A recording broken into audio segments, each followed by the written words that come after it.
FM Resonance.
Bonjour, ici Google Troll pour vous servir. Je vais lire l'ensemble des écrits de l'abbé Sieyès.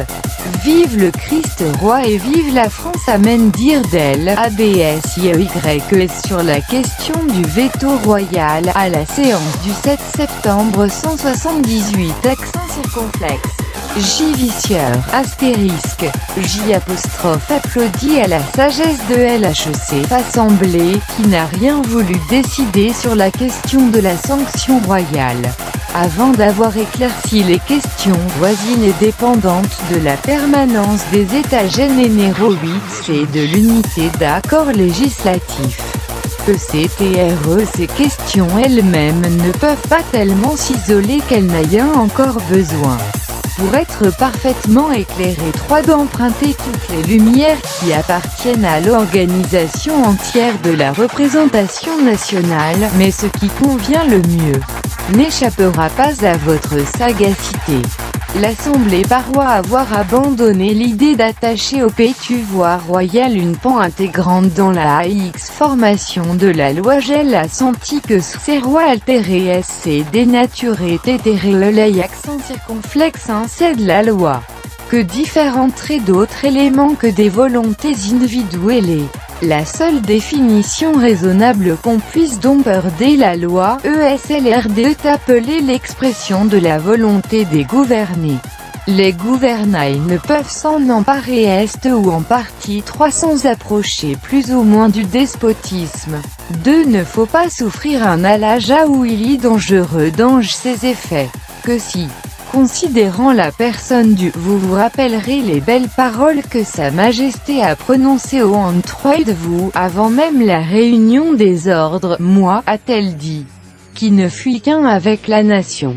En effet, est-ce le prince, le chef de la nation ne peut être qu'un avec elle, si vous l'en séparez un seul instant, si vous lui donnez un intérêt différent. Un intérêt à part, dès ce moment vous abaissez la majesté royale, car il est trop évident, les rois et citoyens de toutes les municipalités, il est seul PREI accent aigu TIEI citoyen. Tous les OTCS sont égaux. Dans l'ordre même des pouvoirs commis, le pouvoir exécutif n'est pas le premier, aussi ce n'est pas à titre de dépositaire de ce pouvoir que le roi est supérieur à tous. Je régurde le premier citoyen coin mille survlant NN Turel, pour la nation, du pouvoir exécutif. J'identifie le roi avec la nation, ensemble. Ils font cause commune contre les heurtent les entreprises du ministère. 5. Qu'un intérêt différent de l'intérêt national ne peut jamais lui être comparé, que, dans une nation, tous fléchissent et doivent fléchir devant elle. Ainsi le roi ne peut jamais être séparé, même en idée de la nation dont il représente toute la majesté. Lorsque la nation prononce son vœu, le roi le prononce avec elle. Partout il est chef, partout il préside, mais tous ses actes le supposent présent au milieu de vous. Enfin, ici seulement, peuvent s'exercer ses droits à la législation.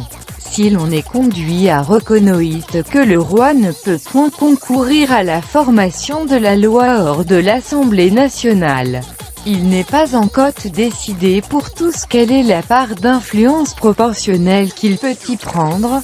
Un votant, qu'est-ce qu'il soit, peut-il, dans une assemblée quelconque, avoir plus de voix que tout autre opinant? Cette question a ses profondeurs, mais il n'est pas nécessaire ailleurs de s'y enfoncer en entier pour prononcer que la moindre inégalité, à cet égard, est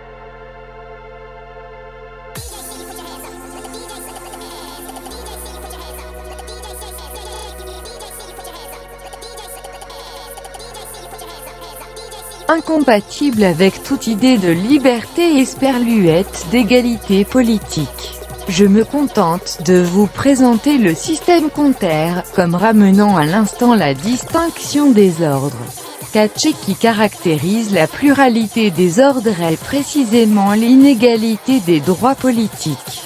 N'existe qu'un ordre dans un ETAT, ou plutôt il n'existe plus d'ordre tous.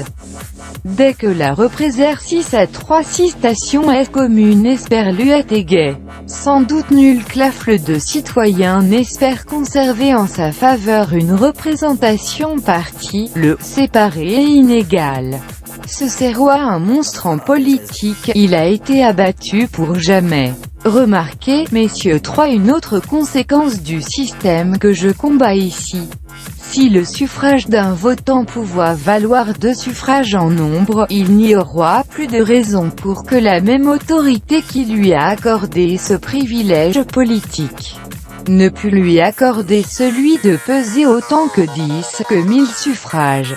Vous voyez, messieurs, que de là, à les valoir tous 3 à les remplacer tous, il n'y a qu'un pas.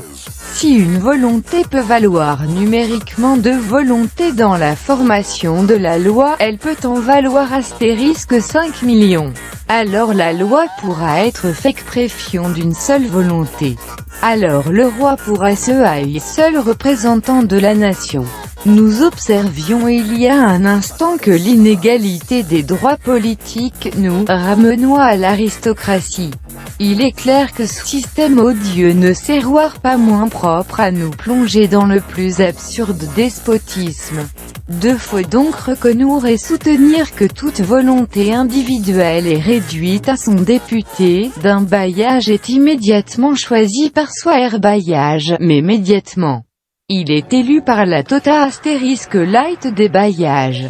Voilà pourquoi tout député est très maest et représentant de la nation entière. Sans cela, Il y aura parmi les députés une inégalité politique que rien ne pourra justifier.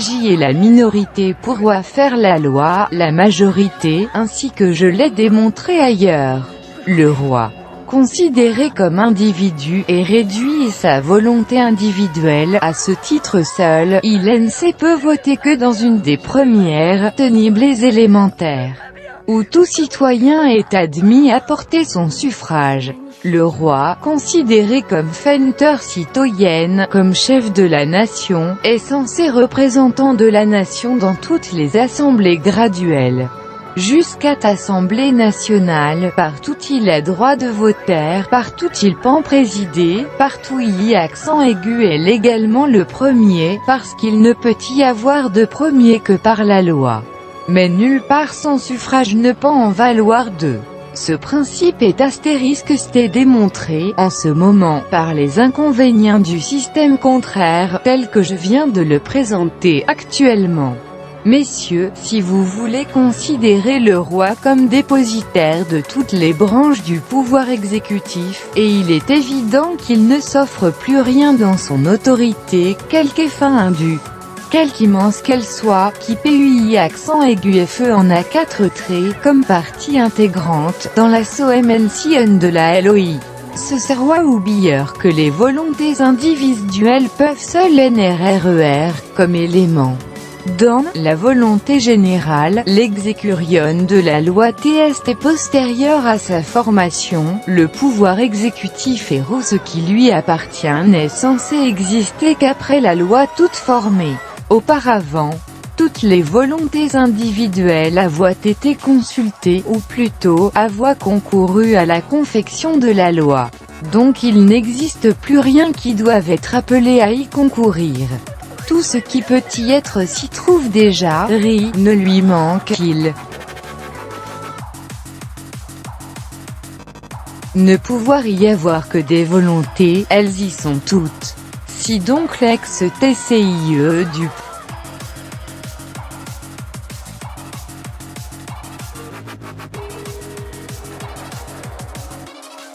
ne pouvoir y avoir que des volontés, elles y sont toutes.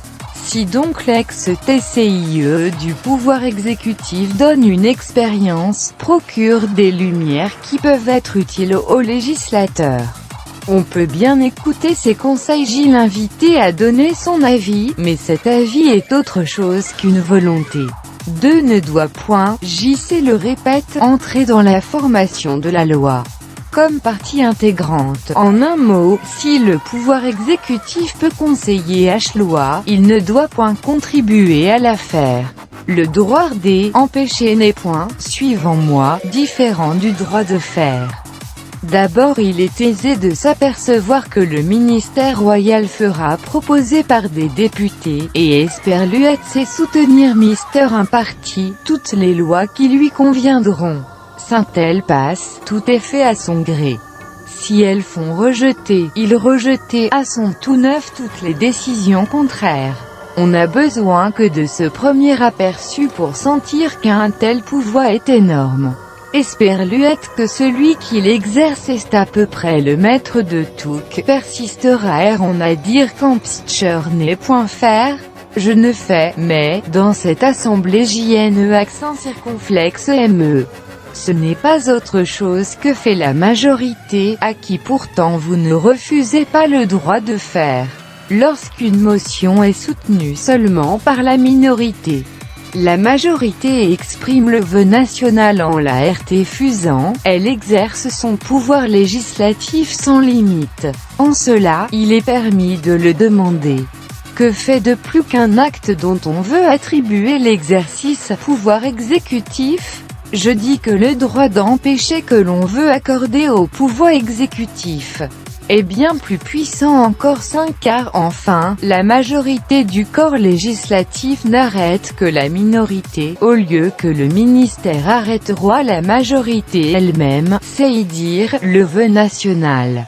Que rien ne doit arrêter. Je suis tellement frappé de cette différence, que le veto suspensif ou absolu, peu importe, ne me paroît plus qu'un ordre arbitraire. Je ne puis le voir que comme une letrège qu'Aclier lancée contre la volonté nationale, contre la nation et ouvrière. Je sais qu'à force de distinction d'une part et de confusion de l'autre, on se sont confédérés en convention générale. Ce sujet mérite la plus sérieuse attention de notre part.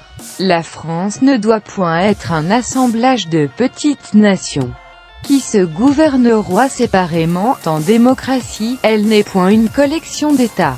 Elle est un tout unique trois composé de parties intégrantes. Ces parties ne doivent point avoir séparément une existence complète, parce qu'elles ne sont point des tous simplement unis, mais des parties ne formant qu'un seul tout. Cette différence est grande, elle nous intéresse essentiellement. Tout est perdu si nous nous permettons de considérer les municipalités qui s'établissent, ou les districts, ou les provinces, comme autant de républiques unies seulement sous les rapports de force ou de protection commune, au lieu d'une administration générale qui, partant d'un centre commun, y frapper uniformément les parties les plus reculées de l'Empire J au lieu de s'être légiste UION. Donc les éléments fournis par tous les citoyens se composent en remonte à NR jusqu'à Réfomblénéchetal, chargé seul d'interpréter le vœu général de ce vœu qui retombe ensuite avec tout le poids d'une force irrésistible sur les volontés elles-mêmes qui ont concouru à le former. Nous n'aurons plus, dans l'intérieur du royaume, érili de barrières de toute espèce qu'un chaos de coutumes, de règlements, de prohibitions particulières à chaque localité. Ce beau pays deviendra odieux aux voyageurs et aux habitants. Mais mon intention ne peut pas être de vous présenter les inconvénients innombrables qui accableront la France, si elle se transforme ou jamais en une confédération de municipalités ou de provinces. Ce n'est point que la meilleure votre projet, il suffit donc de remarquer que, si nous n'y prenons garde, les principes que nous paroissons adoptés, aidés déjà par des circonstances beaucoup RROP influentes, pourront bien nous mener à une situation politique qui n'est point dans nos vues. Esperluette dont nous aurions ensuite bien de la peine à sortir. En conséquence de ces courtes réflexions, qu'il sera inutile aujourd'hui d'étendre davantage, je crois qu'on pourra demander dès à présent, en forme d'amendement à la question qui nous occupe, qu'il soit formé dès ce soir un comité peu nombreux pour présenter à l'Assemblée, sous 2 ou 3 jours, un plan de municipalité et de province, tel que la France, ainsi organisée, ne cesse pourtant point de former un tolt soumis uniformément à une législation, à une administration commune. Je ne sors point de la question, messieurs. Il est impossible de constituer la législature ordinaire, connaître les éléments dont elle se compose. O accent circonflexe CI accent circonflexe ES canaux par lesquels les volontés individuelles arrivent qu'au rendez-vous commun où elles doivent se concerter pour former le vœu général. Le sujet qui vous occupe tient essentiellement au système de représentation que vous voudrez adopter. Vous ne pouvez en fonder les bases que dans les municipalités. Vous ne pouvez en proportionner les parties qu'en déterminant d'avance ce que vous entendiez par province dans votre nouvelle langue politique. 11 est plus pressant encore de connaître quel degré d'influence vous voulez donner à ces assemblées commettantes sur les députés nationaux. Je ne parle pas de l'influence sur les personnes. Elle doit être entière, mais de l'influence des commerçants sur la législation elle-même. On voit que si la volonté nationale peut se manifester dans les municipalités ou dans les bailliages, c'est qu'elle fasse que se répéter dans la sénible et générale gionnois, dis-je, que le veto suspensif, ou plutôt l'absi au peuple 3 à quoi nous semblons aujourd'hui vouloir réduire le droïque d'empêcher, prend un tout autre caractère. De même, S'il ne faut qu'énoncer un vœu déjà formé par le peuple clan les bailliages ou do les municipalités, que est-il nécessaire, pour un énoncé qui ne peut point y varier, de former 2 ou 3 chambres? Que est-il nécessaire de les rendre permanentes? Des porteurs de vote, ou bien, en se servant ne s'agit parmi House que de commerce, d'agriculture, de fabrique à Esperluette. Le désir des richesses semble ne faire de tous les États de l'Europe que de vastes ateliers, on y songe bien plus à la consommation esperluette à la production qu'au bonheur. Aussi les systèmes politiques aujourd'hui, sont exclusivement fondés sur le travail. 3. Les facultés productives de l'homme sont toujours à peine et on mettre à profit les facultés morales. Point qui pourra cependant devenir la source la plus féconde des plus véritables jouissances. Nous sommes donc forcés de voir, dans la plus grande partie des hommes, que des machines de travail. Cependant vous ne pouvez pas refuser la qualité de citoyen, esperluette les droits du civisme, à cette multitude sans instruction, qu'un travail forcé absorbe en entier. Puisqu'ils doivent obéir à la loi tout comme vous, ils doivent à UI accent aigu et accent circonflexe y tout comme vous, concourir à l'affaire. Ce concours doit être égal. On peut s'exercer de 2 manières. Les citoyens peuvent donner confiance à quelques-uns d'entre eux. Sans aliéner leurs droits, ils en commettent l'exercice. C'est pour futilité commune qu'ils se nomment des représentants bien plus capables que eux-mêmes de connaître l'intérêt général, esperluette d'interpréter à cet égard leur propre volonté. L'autre manière d'exercer son droit à la formation de la loi est de concourir soi-même immédiatement à qu'à faire. Ce concours immédiat est ce qui caractérise la véritable démocratie. Le concours médiat désigne le gouvernement représentatif. La différence entre ces 2 systèmes politiques est énorme. Le choix entre ces 2 méthodes de faire la loi n'est pas douteux parmi nous.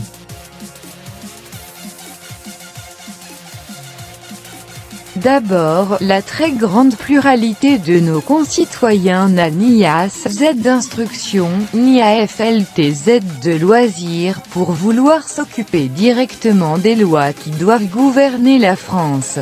Leur avis est donc de se nommer des représentants, esperluettes puisque c'est l'avis du grand nombre, les hommes éclairés doivent s'y soumettre comme les autres.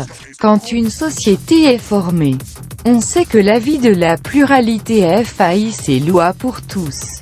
Ce raisonnement, qui est bon pour les plus petites municipalités, devient irrésistible. Quand on songe qu'il s'agit ici des lois qui doivent gouverner 26 millions d'hommes, car je soutiens toujours que la France ne peut pas être une démocratie.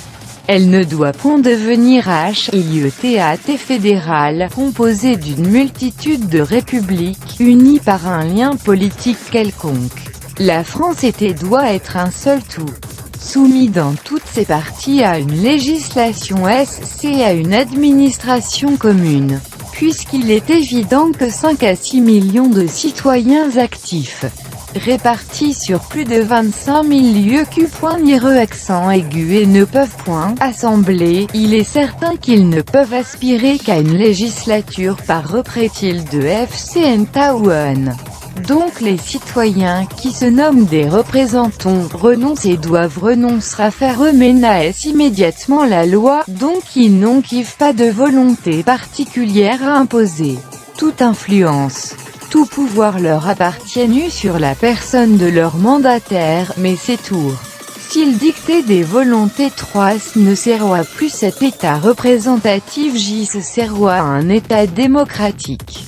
On a souvent observé dans cette assemblée que les bailliages n'avaient pas le droit de donner des mandats impératifs, c'est moins encore. Relativement à la loi, les assemblées commettantes y vont que le droit de commettre. Hors de là, il ne peut y avoir entre les députés et les députants directs que des mémoires 3 des conseils, des instructions. Un député, avons-nous dit, est nommé par un bailliage, au nom de la totalité des bailliages. Un député teste de la nation entière, tous les citoyens sont ses commettants. Or, puisque dans une assemblée bailliagère 3 vous ne voudriez pas conseiller le conseil fait-on conforme au vœu national. Ce vœu, où peut-il être, où peut-on le reconnaître? I accent aigu, I accent circonflexe. Ce n'est dans l'Assemblée nationale elle-même, ce n'est pas en compulsant les cahiers particuliers, s'il y en a plus grand que qu'il découvrira le vœu de ses commettants. 2. Ne s'agit pas ici de recenser un scrutin démocratique, mais de proposer, d'écouter, de se concerter, de modifier son avis, enfin, de former en commun une volonté commune. Livre pour écarter tout reste de doute à ECTCEARD. Faisons attention que, même dans la plus stricte démocratie plus grande que cette méthode est la seule pour former un vœu commun. Ce NJ est pas la veille.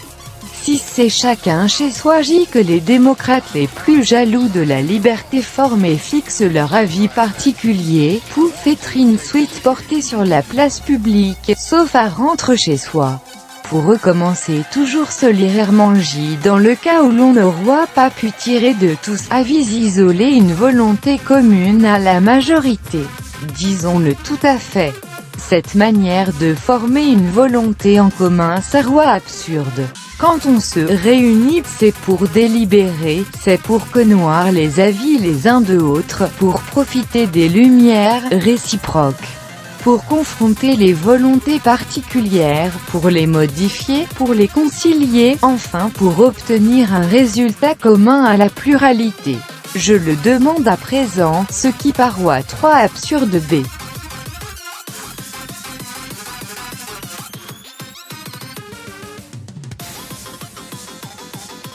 Dans la démocratie la plus rigoureuse 8 c'est la plus défiance. Doit-il servir de règle dans une législature représentative? 11 est donc incontestable que les députés sont à l'Assemblée nationale.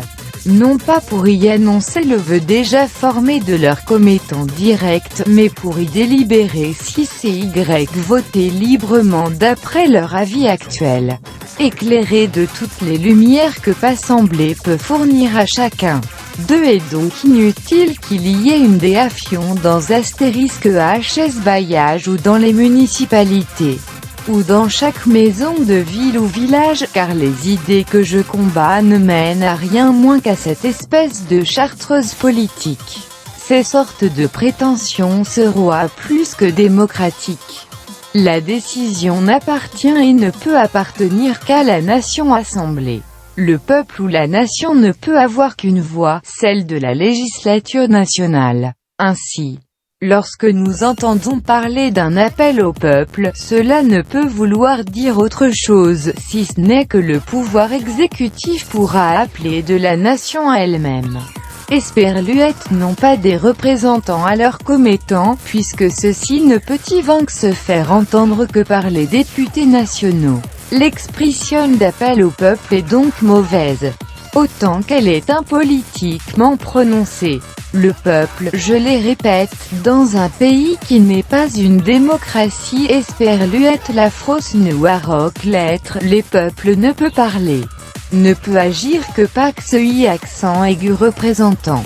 De toutes les observations que je viens de vous soumettre, il faut donc conclure relativement à droit d'empêcher 3 qu'on ne doit point entendre à part ce mot, un droit de participer à la législature, ni un droit d'appel au peuple.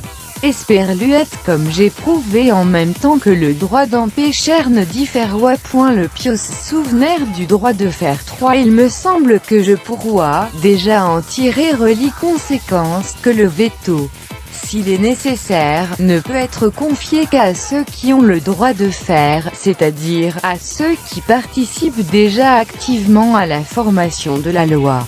11 est certain, Esperluette nous l'avons aussi prouvé, que le pouvoir exécutif n'a aucune espèce de droit à la formation de la loi.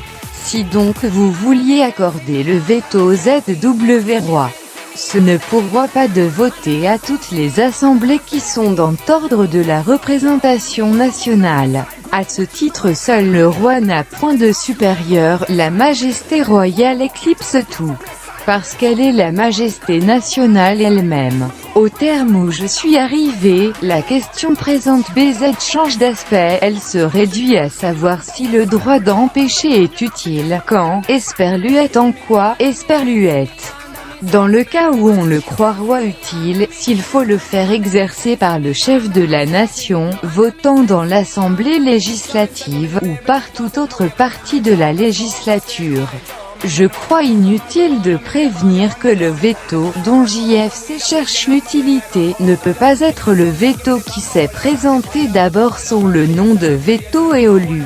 SC, qu'on espère aujourd'hui faire plus facilement adopter sous la dénomination adoucie de veto indéfini ou illimite. J'ignore quelle idée on se forme de la volonté d'une nation. Lorsqu'on a l'air de croire qu'elle peut être anéantie par une volonté particulière et arbitraire. Ne s'agit ici que du veto suspensif. L'autre, il faut le dire, ne mérite pas qu'on le réfute sérieusement. Le décret national dont vous craignez les effets, esperluette que vous trouvez bon de suspendre jusqu'à un nouvel examen, regarde la Constitution. Ou bien il appartient simplement à la législation. Tels sont les deux points de vue sous lesquels nous allons considérer l'action du veto. En Angleterre on n'a point distingué le pouvoir constituant du pouvoir législatif, de sorte que le Parlement britannique, illimité dans ses opérations, pourra attaquer la prérogative royale. Sans celle-ci nettoie armée du veto et du droit de dissoudre le Parlement. Ce danger est impossible en France. Nous aurons pour principe fondamental et constitutionnel que la législature ordinaire n'aurait point l'exercice du pouvoir constituant, pas plus que celui du pouvoir exécutif. Cette séparation de pouvoir est de la plus absolue nécessité. Si des circonstances impérieuses, si le mandat spécial de nos commettants nous oblige à remplir simultanément ou successivement des fonctions constitutives et législatives, nous reconnaissons au moins que cette confusion ne pourra plus avoir lieu après cette session. L'Assemblée nationale ordinaire ne sera plus qu'une assemblée législative. Il lui fera interdit de toucher jamais à aucune partie de la Constitution. Lorsqu'il fera nécessaire de la revoir et d'en réformer quelques parties, c'est par une convention expresse. Accent grave et borné à cet unique objet, que la nation décrira les changements qui lui paraîtra convenable de faire à sa constitution. Ainsi, la constitution de chaque pouvoir sera immuable jusqu'à une nouvelle convention nationale. Une partie quelconque de un établissement public n'aura point à craindre l'entreprise du Nord. Elles seront toutes indépendantes dans leur constitution. Suite de ces observations, que si le veto BJ royal est nécessaire en Angleterre, il sera inutile et déplacé en France. Le roi n'aura rien à défendre pour le corps législatif, parce qu'il sera impossible au corps législatif d'attenter à la prérogative royale. Je conviens qu'un pouvoir, quel qu'il soit, ne se contient pas toujours dans les limites qui lui sont prescrites par sa constitution, esperluette que les corps publics peuvent, ainsi que les particuliers, cesser d'être justes les uns envers les autres. Sur cela, je remarque à mon tour que l'histoire nous apprend à redouter les attentats du pouvoir exécutif sur les corps législatifs bien plus que trémasse du pouvoir législatif sur les dépositaires de l'exécution. Mais n'importe quand et l'autre de ces inconvénients mérite qu'on y apporte remède suite c'est puisque le danger menace également tous les pouvoirs, qu'à défense doit être la même pour tous. Leurs prérogatives 3 entreprennent néanmoins l'un sur l'autre, il doit se trouver dans la constitution sociale un moyen de remédier à ce désordre. Ce moyen est tout simple. ce n'est point l'insurreclion, n'est point la sédation des R qui accent circonflexe impôt, ce n'est pas non plus le veto royal. Tous ces remèdes sont pires que le mal. C'est le peuple qui en est toujours la véritable victime. Et nous devons empêcher le peuple d'être victime. Ces moyens que nous cherchons consistent à réclamer la délégation extraordinaire du pouvoir constituant. Cette convention est en effet l'unique tribunal où ces sortes de plaintes puissent être portées. Cette marche par voie si simple et si naturelle, tant en principe qu'en convenance, que je crois inutile d'insister davantage sur ce véritable moyen d'empêcher qu'aucun des pouvoirs publics n'empiète sur les droits d'un autre.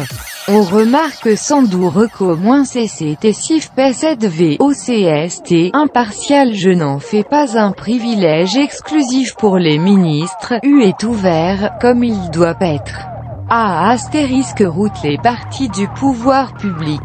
Je viens de prouver que la constitution du pouvoir exécutif est la prérogative royale non rica à craindre des décrets du pouvoir législatif. Espère-lui que si les différents pouvoirs se mettent à usurper l'un fut l'autre, le vrai remède à ce désordre public n'est point le veto espère-lui le yal, mais un véritable appel au pouvoir constituant dont la partie lésée a droit, alors, de demander la convocation ou la délégation nationale.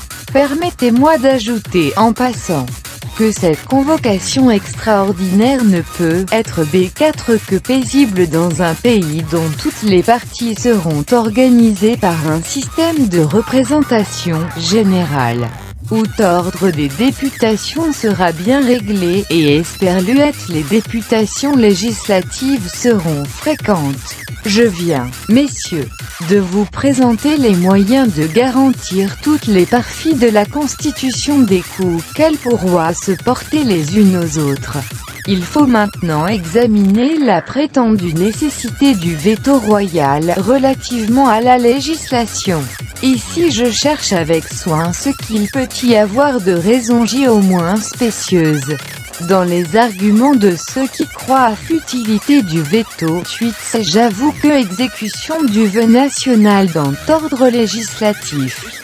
Je ne conçois pas sur quel prétexte on voudra que le pouvoir exécutif se dispensa d'exécuter. C'est pu opposer à la loi un veto suspensif. Autant vaudra dire que lorsque les peuples demandent des lois à leur assemblée législative, il est bon qu'elle puisse s'empêcher de les faire. Me semble que chaque pouvoir doit se borner à ses fonctions, mais qu'il doit les remplir avec zèle et RETATD, *5 toutes les fois qu'il en est requis par ceux à qui cette réquisition appartient.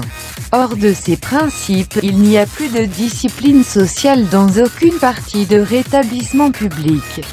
Dira-t-on que l'expérience fournit aux agents publics des lumières qu'il est bon de consulter avant de faire les lois, soit que la législature prenne ses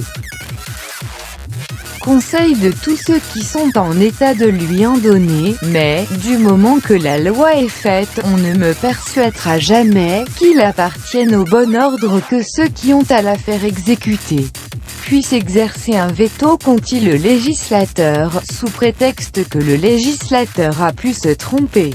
D'abord celui à qui vous accordez le veto peut se tromper aussi. Espère-lui l'on veut comparer les chances d'erreur auxquelles il est sujet aux chances d'erreur qui menacent la législature elle-même, il me semble qu'il n'y a pas à balancer entre eux. Le corps législatif est choisi plus grand que il est nombreux, il a intérêt au bien, il est sous l'influence du peuple. Au contraire, le dépositaire du pouvoir exécutif est héréditaire, inamovible. Ses ministres savent lui faire un point accent aigu accent circonflexe TAPAJCT. Comment, dans une telle inégalité de chance, a-t-on toujours l'air de s'effrayer des erreurs possibles de la législature? Espère-lui craindront si peu les erreurs probables du ministère. Cette partialité, il faut en convenir, 3 n'est pas naturelle, I accent aigu I, C, tilde ITR accent circonflexe 1, fait mais enfin, direz-vous encore. La précipitation et terreur ne sont pas impossibles dans les opérations du corps législatif. 11 est vrai, esperluette quoique ce danger soit infiniment plus rare que dans le ministère même le mieux composé. Il est néanmoins bon de s'en garantir autant qu'on le peut. Dès qu'on ne me présente plus le veto suspensif accent circonflexe UE comme un moyen de diminuer en faveur la nation les chances d'erreur dans les délibérations de ses représentants, loin de m'y opposer. Je l'adopte de grand cœur, mais il faut me donner un veto qui ait véritablement ce caractère, il faut que le placer dans les mains qui doivent le manier le plus avantageusement pour le peuple. Par exemple, lorsqu'il est nécessaire de faire ou de reformer une loi, comment me prouvera-t-on qu'il puisse être utile au peuple d'en renvoyer la révision ou le nouvel examen à 1 an ou 2 ans? Ce n'est point J à accent grave une suspension utile. Pourquoi la prolonger au-delà du terme nécessaire? Est-ce que dans ce long intervalle il serait indifférent de se passer d'une bonne loi? Ou d'être tourmenté par une mauvaise? On prétend que les mêmes personnes peuvent tenir mal à propos à leurs premières idées, et esperluette qu'il faut attendre de nouveaux députés. Je répondrai d'abord que ce n'est pas toujours mal à propos que astérisque 7 ton tient à ses premières idées, esperluette. D'ailleurs, je n'abandonne pas facilement la persuasion ou je louise que la législature, pour peu qu'elle soit bien organisée, sera bien moins sujette à se tromper, en faisant la loi, que le ministère en la suspendant. Je réponds en second lieu qu'on peut ne point renvoyer la seconde discussion à un temps trop éloigné, sans être obligé pour cela d'interroger les mêmes députés. Ce moyen, qui concilie tous les intérêts, tient à former, non pas 2 ou 3 chambres, mais 2 ou 3 sections de la même chambre. Souvenez-vous, messieurs, de votre arrêté date 17 juin, il est fondamental, puisque que le résultat de un astérisque pluralité des suffrages recueillis dans les 3 sections, de la même manière qu'il le sera, fit tous les députés se tout voix réunis dans la même salle. C'est-à-dire 3 pour me servir du langage usité, pourvu que les suffrages soient pris pas tête esperluette et non par chambre. En admettant la triple discussion ainsi que je la propose, on remplira l'interdiction de la plupart de ceux qui réclament le veto suspensif, de tous ceux au moins qui ne veulent du veto que ses avantages. On n'aura plus même besoin d'accorder le veto à personne, car il se trouve naturellement dans la division indiquée, puisque si une section de l'Assemblée juge à propos de retarder sa discussion, vous avez, par cela même tour l'effet du veto suspensif, que s'il arrive à chacune des 3 sections de vouloir, sur un point, terminer promptement, c'est une grande preuve, à mon avis qu'ainsi le demande l'intérêt général, esperluette que, dans ce cas, l'usage d'un veto suspensif sera nuisible. Dans le plan infiniment simple qui vous est présenté, il se trouve donc un veto suspensif, calculé au juste degré d'utilité qu'il doit avoir, sans entraîner aucun inconvénient.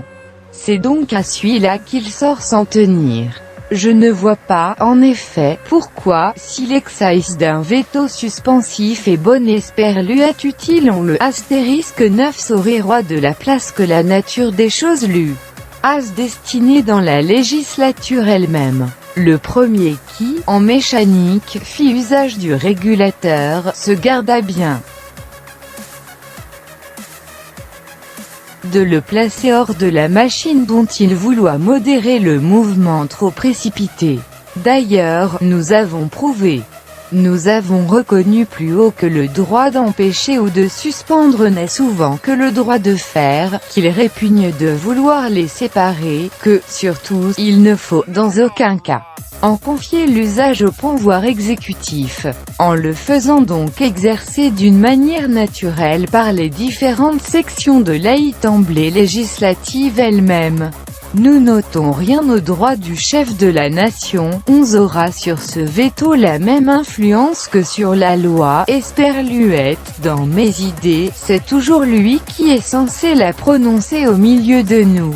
2. Est vrai que ceux qui cherchent dans le veto autre chose que l'intérêt public, autre chose que ses avantages, ceux qui, au lieu de consulter les vrais besoins d'un établissement, dans sa nature même, cherchent toujours, hors de leur sujet, des copies à imiter, ne voudront pas reconnaître dans le veto naturel que j'induis, celui qu'ils ont dans leur vue.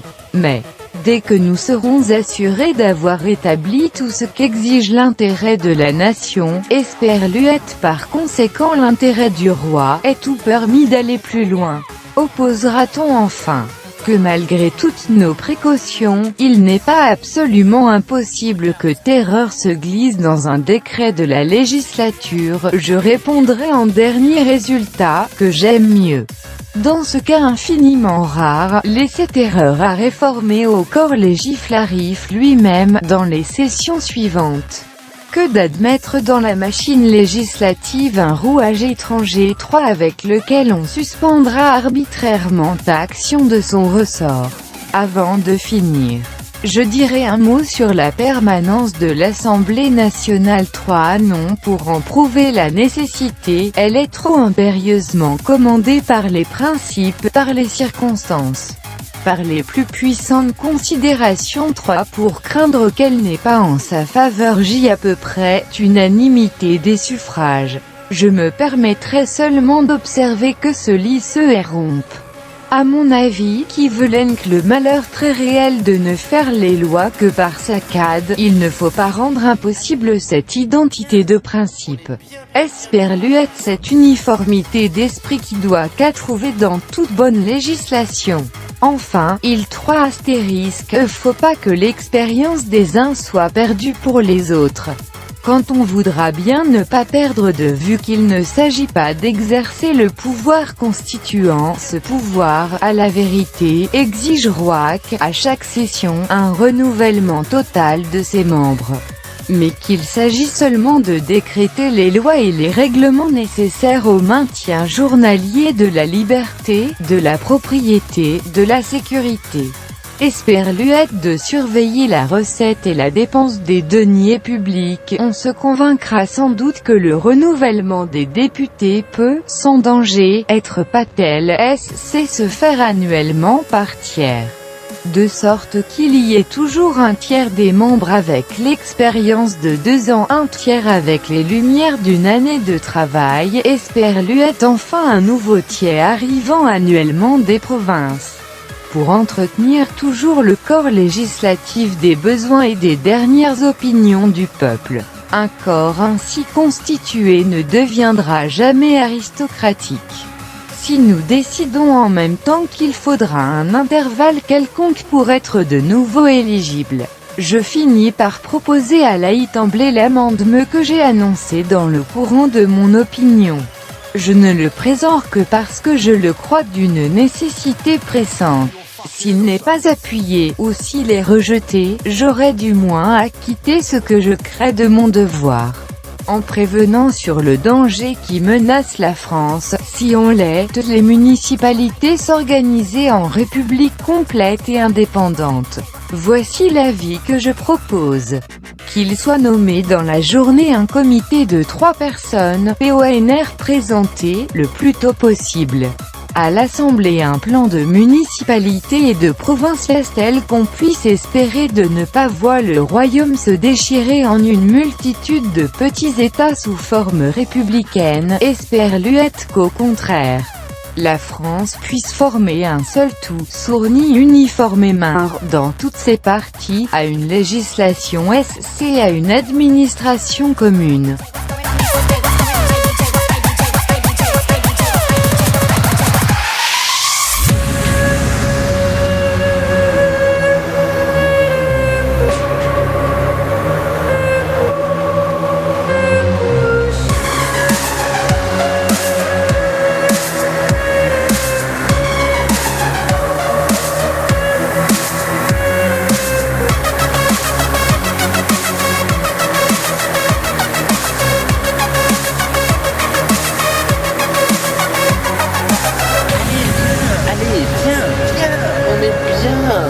bien.